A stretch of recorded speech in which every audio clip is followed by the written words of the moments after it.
Could I ask you, what are we looking at? These are the generators. The wiring that is one side and it's all the generators.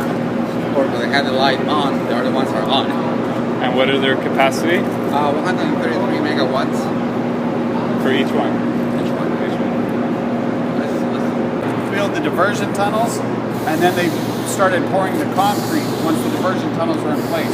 Remember, they had to divert the Colorado River around the dam site so that they could pour concrete in a dry surface.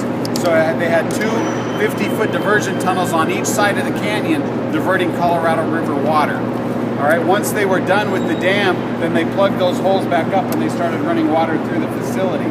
It was actually 1936 when we got our first unit online, but it wasn't until 1963 that the last unit came online. So we have 17 units in the plant.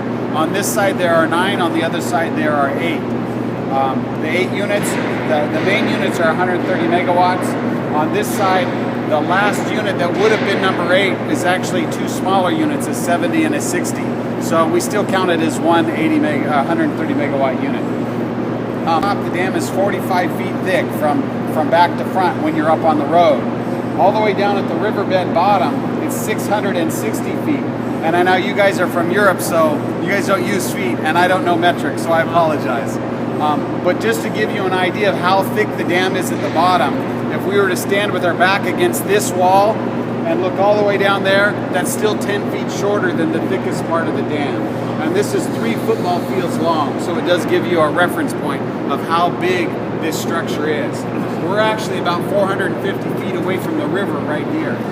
So you go through 450 feet thick of concrete to actually get to our reservoir, Lake Mead. So way down there is where the actual turbine goes. Quite high up.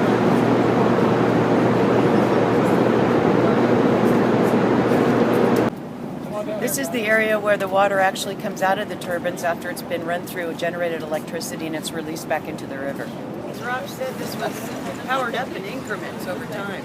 So we've got several years of equipment that were put in here over time, and as he said, we have to make our own parts sometimes. We do replacements, as they wear out. These might be newer than the early ones, so it's quite a game of maintenance, and then whatever shelf life it might have before we have to get rid of it. That makes it create the need for replacing your breakers, or basically your protection for failure.